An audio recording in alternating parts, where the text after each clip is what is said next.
কক্সবাজারে আজকে আমাদের তৃতীয় দিন। আসসালামু আলাইকুম, সবাই কেমন আছেন? আশা করছি প্রথম 2 পর্ব দেখেছেন। কেমন লেগেছে অবশ্যই কমেন্ট করে জানাতে ভুলবেন না। আজকের চমক হচ্ছে আজকে আমরা রুম শিফট করেছি। প্রথমে ছিলাম 8 তলায়, এখন চলে এসেছি 11 তলায়। তার মানে কক্সবাজারের পুরো ভিউটি আরও সুন্দরভাবে স্পষ্টভাবে আমরা দেখতে পেরেছিলাম এবং অনেক অনেক বেশি এনজয় করেছি। আজ আর সকালে বের হওয়া হয়নি আমাদের, আজকে শুধু রেস্ট করেছি, কারণ তখন ছিল প্রচুর গরম। এত গরমে আসলে বাইরে হাঁটা বা এই ওয়েদার এনজয় করাটা কঠিন। বাট রুম থেকে যতটুকু ভিউ আমরা পেয়েছি, শুকর আলহামদুলিল্লাহ।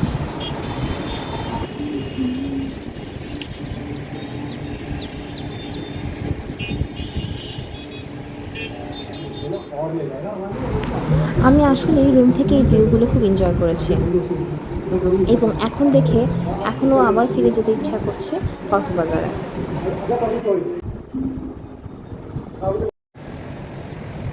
সকাল গড়িয়ে বিকেল হয়ে গেল, আমরাও রেডি হয়ে বের হয়ে যাচ্ছি আজকে শহরটা ঘুরব।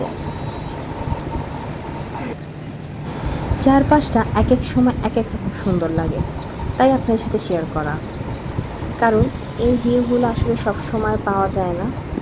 তো আমার খুব ভালো লেগেছে বলেই আপনাদের সাথে শেয়ার করেছি।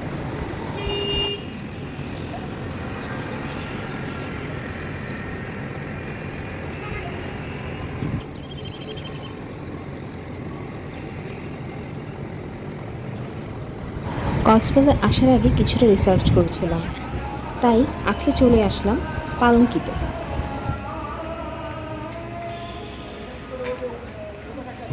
এই রেস্টুরেন্টের এত এত রিভিউ দেখেছি যে আমরাও গিয়েছিলাম আসলে সবটা সত্য কিনা সেটা দেখতে।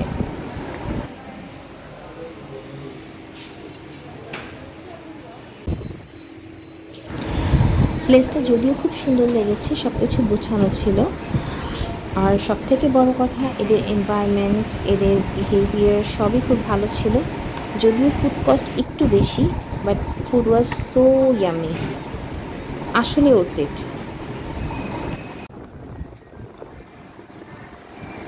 আর এদের মেনুটা এত সুন্দর লেগেছে আমার কাছে, তাই মেনুটারও ভিডিও নিয়েছিলাম।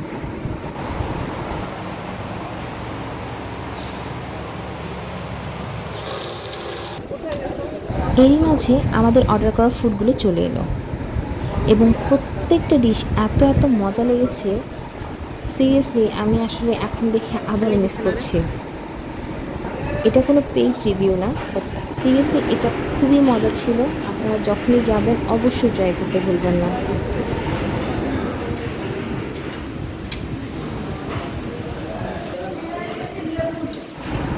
আমরা ব্রাঞ্চ করেছিলাম সেদিন, কিন্তু অবশ্যই বলবো এখানে একবার হলেও আপনারা ট্রাই করবেন। এবং অবশ্যই এই রাবড়ি জিলাপিটা এত মজা, কি বলবো আর। এবং এই চা, আমার বান্ধবী তো খুবই খুশি, দেখতেই পাচ্ছেন। তথাকথিত টুকটাক না করলে আমাদের চা খাওয়া হয় না, তাই আমরা টুকটাক করে করে চা খাচ্ছিলাম, একটু ফেলেও দিয়েছি।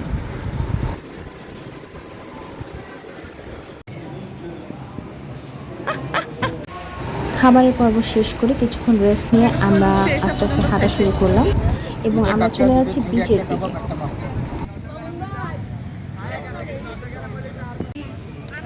যেহেতু কিছুক্ষণ আগেই ব্রাঞ্চ করেছি, তাই কিছু ফ্রুটস কিনে নিলাম এবং হাঁটতে হাঁটতে সেগুলো খেলাম।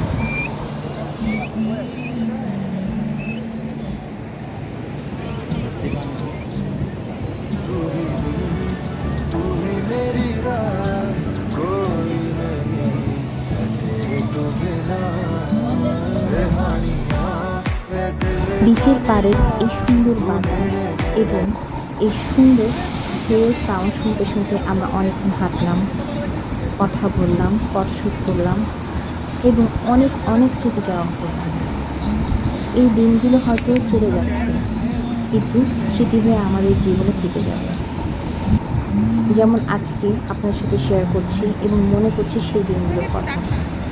আসলে আমরা দুজন অনেক এনজয় করেছি। এর পরপরই আমরা চলে গেলাম টুকটাক শপিং করতে এবং সেখানে দেখা হলো এটার সাথে। তখন আমার অ্যারিস পিকলুর কথা খুব মনে পড়ছিল।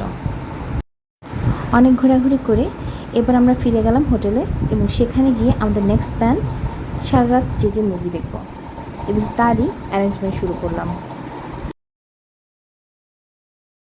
এতক্ষণ ধৈর্য ধরে সাথে থাকার জন্য অনেক অনেক ধন্যবাদ। অবশ্যই কমেন্ট করে জানাতে ভুলবেন না আপনাদের কেমন লেগেছে। চতুর্থ পর্ব দেখার আমন্ত্রণ জানিয়ে আজ এই পর্যন্ত। Thank you for watching.